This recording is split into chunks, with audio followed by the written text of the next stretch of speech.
নাক কাণ কাটি কৰি মইতো যদি মোদী হ'লোহেঁতেন মই কেতিয়াও এবাৰ প্ৰধানমন্ত্ৰী নহওঁ লাজ চাজ পাই মই লুকাই থাকিলোহেঁতেন। কিন্তু মোদী এতিয়া লাজ চাজ নাপায়, এতিয়া আকৌ প্ৰধানমন্ত্ৰী হ'বৰ কাৰণে চব নিজৰ কথাবিলাক ভাঙি লৈ কম্প্ৰমাইজ কৰি আত্মসমৰ্পণ কৰি এতিয়া আকৌ এখন চৰকাৰ বনাইছে। চৰকাৰখন কেইদিন থাকিব? দুমাহমান থাকিব চাগে ন? দুমাহমানৰ পাছত চৰকাৰ আকৌ ভাগিব, আকৌ নতুন চৰকাৰ হ'ব, আৰু নতুন যদি চৰকাৰ নহয় হয়তো আকৌ ইলেকশ্যনো হ'ব পাৰে। মুঠতে এই চৰকাৰ অস্থায়ী, এই চৰকাৰৰ ওপৰত ভৰসা কৰি লাভ নাই।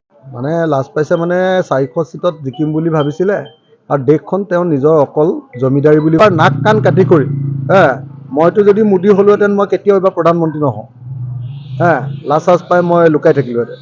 কিন্তু মোদী এতিয়া লাজ চাজ নাপায়, এতিয়া আকৌ প্ৰধানমন্ত্ৰী হ'বৰ কাৰণে চব নিজৰ কথাবিলাক ভাঙি লৈ কম্প্ৰমাইজ কৰি আত্মসমৰ্পণ কৰি এতিয়া আকৌ এখন চৰকাৰ বনাইছে। চৰকাৰখন কেইদিন থাকিব? দুমাহমান থাকিব চাগে ন? দুমাহমানৰ পাছত চৰকাৰ আকৌ ভাগিব, আকৌ নতুন চৰকাৰ হ'ব, আৰু নতুন যদি চৰকাৰ নহয় হয়তো আকৌ ইলেকশ্যনো হ'ব পাৰে। মুঠতে এই চৰকাৰ অস্থায়ী, এই চৰকাৰৰ ওপৰত ভৰসা কৰি লাভ নাই।